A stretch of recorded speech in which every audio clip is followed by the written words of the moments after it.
Assalamualaikum warahmatullahi wabarakatuh. Halo semuanya. Di sini kami dari kelompok 1 akan menjelaskan tentang konsep filsafat dan klasifikasinya dengan dosen pengampu Dr. Haji Dadang Rahman Munandar MPD. Sebelumnya kami akan memperkenalkan diri terlebih dahulu. Ada Sekar Pangesti selaku moderator dan pemateri 3, Widadari Dika Aulia selaku pemateri 2, dan Iis Karlina selaku pemateri 1. Yuk langsung saja kita lihat pembahasannya. Materi apa saja sih yang akan kita bahas? Yang pertama, kita akan membahas tentang apa itu konsep dasar filsafat, lalu filsafat dapat diklasifikasikan berdasarkan apa saja, kemudian bagaimana cara pemikiran yang sesuai dengan filsafat, dan apa hubungan filsafat dengan pendidikan matematika. Di sini, saya akan menjelaskan konsep filsafat.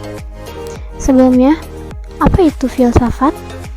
Filsafat atau filosofia yang merupakan rangkaian dari asal kata philos atau philein dan sophia atau sophien yang memiliki arti mencintai kebijaksanaan atau kebenaran. Jadi, filsafat adalah hasil akal seseorang manusia yang memikirkan dan mencari suatu kebenaran dengan sedalam-dalamnya. Filsafat juga merupakan ilmu yang mempelajari dengan sungguh-sungguh hakikat kebenaran segala sesuatu. Kemudian, konsep filsafat menurut para ahli. Dari sudut pandang lainnya, Rakib Al-Asfahani mengatakan bahwa ilmu dapat dibagi pula menjadi dua bagian, yaitu ilmu rasional dan ilmu doktrinal. Kemudian, menurut Harold Titus mengemukakan bahwa pengertian filsafat adalah sekumpulan sikap atau kepercayaan terhadap kehidupan dan alam yang biasanya diterima secara krisis. Kemudian, menurut Harold Nasution, filsafat ialah berpikir menurut tata tertib atau logika, bebas atau tidak terkait pada tradisi, dogma, serta agama, dan dengan sedalam-dalamnya sehingga sampai ke dasar personal. Kemudian, objek kajian filsafat. Objek kajian filsafat dibagi menjadi dua, yaitu objek material dan objek formal. Untuk objek material filsafat adalah manusia, alam semesta, dan Tuhan.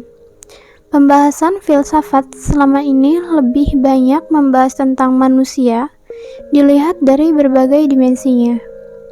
Kemudian, objek formal filsafat adalah perenungan atau refleksi terhadap segala sesuatu, seperti manusia, alam, dan Tuhan, untuk mendapatkan hakikatnya yang terdalam. Kemudian, kapan filsafat muncul? Filsafat muncul di Yunani pada abad ke-7 sebelum Masehi. Filsafat muncul ketika orang-orang mulai berpikir dan berdiskusi tentang keadaan alam, dunia, lingkungan sekitar mereka, dan tidak menggantungkan diri kepada agama untuk mencari jawaban atas pernyataan-pernyataannya. Kemudian, klasifikasi filsafat. Filsafat dapat diklasifikasikan menurut daerah geografis dan budaya. Di sini terdapat 3 klasifikasi filsafat. Yang pertama, ada filsafat barat, yang kedua, ada filsafat timur, dan yang terakhir ada filsafat Islam. Yang pertama, filsafat barat. Filsafat barat adalah ilmu yang biasa dipelajari secara akademis di universitas-universitas di Eropa dan daerah-daerah jajahan mereka. Dalam filsafat barat, secara sistematis terbagi menjadi 3 bagian besar, yaitu yang pertama, ontologi, yang kedua, epistemologi, dan yang terakhir, aksiologi. Selanjutnya ada filsafat timur. Filsafat timur adalah tradisi falsafi yang terutama berkembang di Asia, khususnya di India, Tiongkok, Nusantara, dan daerah-daerah lain yang pernah dipengaruhi budayanya. Beberapa tokoh filsufnya yaitu Lao Tse, Konghucu, dan Zhuangzi. Dan yang terakhir ada filsafat Islam. Filsafat Islam ini sebenarnya mengambil tempat yang istimewa, sebab dilihat dari sejarah, para filsuf dari tradisi ini sebenarnya bisa dikatakan juga merupakan ahli waris tradisi filsafat Barat atau Yunani. Di dalam filsafat Islam terdapat 4 aliran. Yang pertama, peripatetik, yaitu memutar atau berkeliling. Yang kedua, aliran iluminasionis atau israki. Yang ketiga, aliran irfani atau tasawuf. Dan yang terakhir, aliran hikmah muta'aliyah atau teosofi transenden. Materi selanjutnya yaitu cara pemikiran yang sesuai dengan filsafat. Yang pertama, berpikir rasional. Berpikir rasional yaitu berpikir yang dapat diterima secara akal sehat, bukan sekedar pikiran umum. Yang kedua, berpikir radikal, yaitu berpikir dengan menggali ide sampai ke akar-akarnya. Yang ketiga, kreatif inovatif, yaitu menyempurnakan atau mengembangkan diri ke arah yang lebih maju dengan mengikuti tuntutan zaman.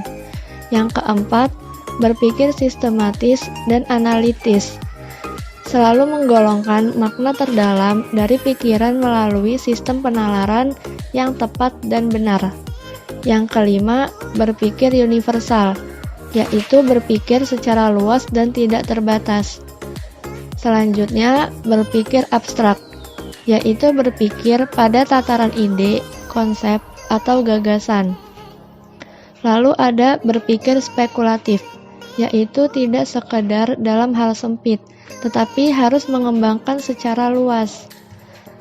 Lalu ada berpikir secara reflektif, yaitu pemikiran filsafat selalu terbuka untuk dikritik secara berulang-ulang dan makin mendalam. Selanjutnya berpikir humanistik, yaitu pikiran yang harus dapat menunjukkan sebuah pertanggungjawaban pada sebuah tugas kemanusiaan yang nyata.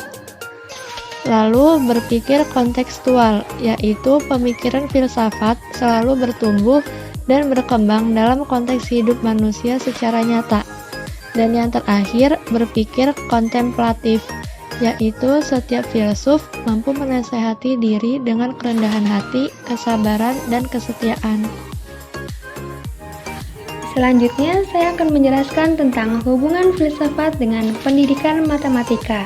Seperti yang kita ketahui bahwa filsafat itu merupakan hasil pemikiran manusia yang mencari suatu kebenaran dengan sedalam-dalamnya. Sedangkan pendidikan matematika adalah praktik mengajar dan belajar matematika. Filsafat dan matematika merupakan pengetahuan rasional yang logis, tidak melakukan eksperimen, dan tidak memerlukan peralatan laboratorium dalam proses pencarian pengetahuan. Dengan demikian, filsafat pendidikan matematika berkaitan dengan masalah-masalah sifat dasar matematika, sejarah matematika, psikologi belajar matematika, teori mengajar matematika, psikologi anak dalam kaitannya dengan belajar matematika, pengembangan kurikulum matematika sekolah, serta pelaksanaan kurikulum matematika di kelas. Matematika dan filsafat mempunyai sejarah keterikatan satu dengan yang lainnya sejak zaman Yunani kuno. Matematika di samping merupakan sumber dan inspirasi bagi para filsuf, metodenya juga banyak diadopsi untuk mendeskripsikan pemikiran filsafat. Salah satunya seorang filsuf besar dari Yunani kuno, yaitu Plato, menegaskan bahwa hubungan antara matematika dan filsafat sangat erat. Demikianlah pembahasan dari kelompok kami. Semoga materi ini dapat bermanfaat untuk kita semua. Tetap semangat dan terus belajar. Wassalamualaikum warahmatullahi wabarakatuh.